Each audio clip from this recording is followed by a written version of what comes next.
آدما آهای آدما براتون قصه دارم،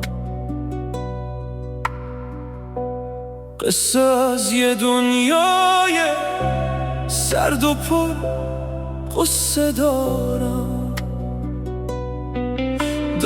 از یه دنیای سرد میاد، دارم از شهرهای پر از درد میاد. اومدم تا براتون قصه بگم از دلای خسته و پژمرده بگم. اومدم از حال این مردم بگم که چطور عشق داره کم میشه کم. اومدم بگم دلا همه بسته شدن، آدما از هم دیگه خسته شدن.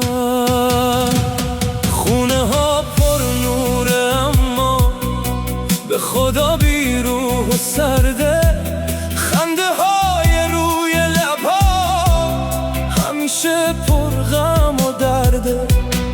آدما با همن انگار چهره ها بی رنگ و زرده، عاشقن اما بغض خفته تو دلاشون لونه کرده. هیچکی حال دل هم دیگه را اصلا نمیپرسه، هر کسی درگیر و خسته، کشتی ها به گل نشسته.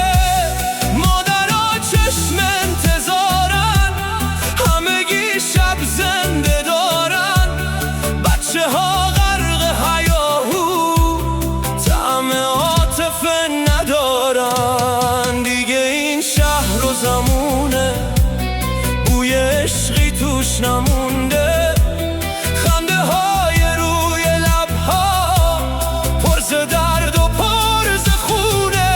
آدما کنار یکدیگرن اما دلاشون پر خون و درده. عاشقن اما بغض بی هم نفسی تو دلاشون لونه کرده. همه از حال دل هم بی خبر هستن و پرغم، برای درمان غم ها همه دنباله مرهم. پدرها خسته ز این حال پریشون، مادرها دل و پس شبهای سردن. خونه ها پر شده از سکوت و خاموش، گل باغچه های خونه همگی به رنگ زردن.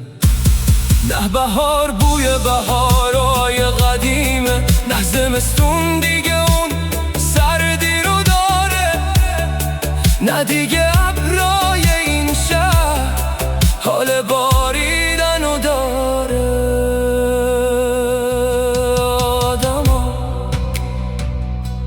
آهای آدما دیگه دلا همگی سنگ شده، بین این شهر همه جنگ شده. یکی هستش که دلش تنگ شده، اما اون هم راهیه جنگ شده.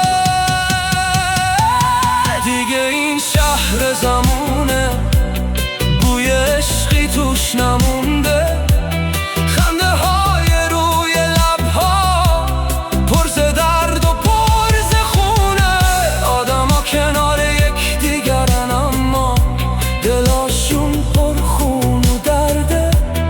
عاشقن اما بغض بی هم نفسی تو دلاشون لونه کرده.